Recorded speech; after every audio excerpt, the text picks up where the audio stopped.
सार लेखन। सार लेखन का सामान्य अर्थ है संक्षेप में कहना, किसी विस्तृत अवतरण से अनावश्यक एवं अप्रासंगिक बातों को हटाकर उसके महत्वपूर्ण तथ्यों को लगभग 1/3 शब्दों में व्यक्त करना सार लेखन कहलाता है। सार लेखन के लिए महत्वपूर्ण बातें। जिस मूल अवतरण का सार लेखन करना हो उसे एक से अधिक बार पढ़कर अच्छी तरह समझ लेना चाहिए। दिए गए सभी आवश्यक एवं महत्वपूर्ण अंश रेखांकित कर लेने चाहिए।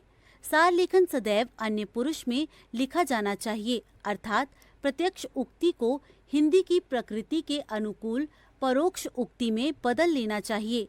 सार मूल अवतरण का 1/3 होना चाहिए। मूल अवतरण के शब्दों या वाक्यों को यथासंभव नहीं लिया जाना चाहिए। यदि कोई शब्द अर्थाभिव्यक्ति में सहायक हो और उसका पर्याय न मिल रहा हो तो उसे लिया जा सकता है। उपयुक्त बातों के आधार पर दिए गए अवतरण का कच्चा प्रारूप तैयार करके आवश्यक संशोधन के बाद सार लेखन को अंतिम रूप देना चाहिए। गद्यांश का शीर्षक पूछा गया तो उसे देना अनिवार्य है और यदि ना पूछा गया हो तो भी शीर्षक देना अनुचित नहीं है। सार लेखन के लिए कुछ उदाहरण। हमारे त्योहार क्या हैं?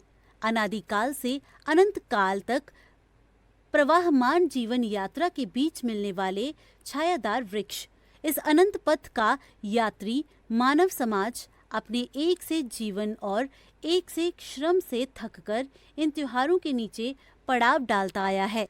इस दिन कामकाज की जगह सुख दुख की बात पूछी जाती है। कठोर भाषा की जगह गीतों की सुमधुर रागिनी सुनाई देती है। ये त्योहार मनुष्य को अपने सामाजिक होने की याद दिलाता है। जीवन में ये त्योहार क्या आते हैं, चारों ओर स्नेह और आनंद की लहर सी उमड़ने लगती है। आदमी का मन यह महसूस करता है कि जब तक वह झुकेगा नहीं, खाली घड़े की तरह ऊपर ही तैरता रहेगा। आशीर्वाद रूपी निर्मल जल पाने के लिए तो उसे किसी के चरणों में श्रद्धा से विनत होना ही होगा। सार। मनुष्य के जीवन में त्योहारों का वही महत्व है जो यात्रा के समय पथ पर खड़े छायादार वृक्षों का। जैसे यात्री थकने पर उन वृक्षों के नीचे आराम करता है, वैसे ही दिन प्रतिदिन के उबाऊ कठोर जीवन में परिवर्तन लाने, मन और शरीर को विश्राम देने के लिए त्योहार मनाते हैं।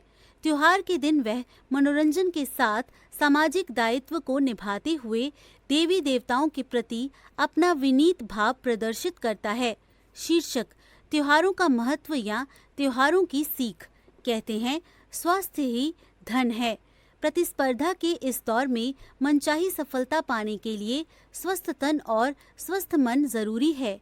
मानसिक व शारीरिक रूप से स्वस्थ रहना हमारा पहला ध्येय होना चाहिए। कमजोर तथा बीमार व्यक्ति क्या कर सकता है? जीवन एक संघर्ष है और इस संघर्ष को हम स्वस्थ शरीर से ही जीत सकते हैं।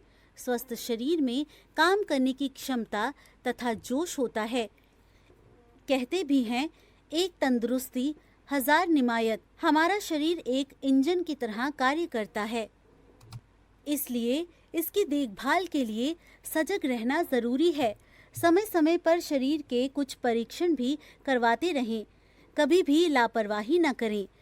कोई भी सफलता हासिल करने के लिए आप स्वयं सबसे ज्यादा महत्वपूर्ण हैं। इसलिए सबसे पहले आप खुद को स्वस्थ, चुस्त दुरुस्त, तरोताज़ा और खुश रखें। सार।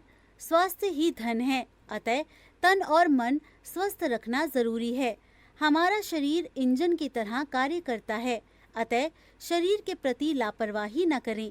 सफल जीवन के लिए आप स्वयं सबसे ज्यादा महत्वपूर्ण हैं, अतः स्वयं को स्वस्थ, चुस्त और तरोताज़ा रखें। शीर्षक। स्वास्थ्य रूपी धन। सफल और असफल मनुष्यों में क्या अंतर है? यह कि एक ने कम काम किया और दूसरे ने ज्यादा।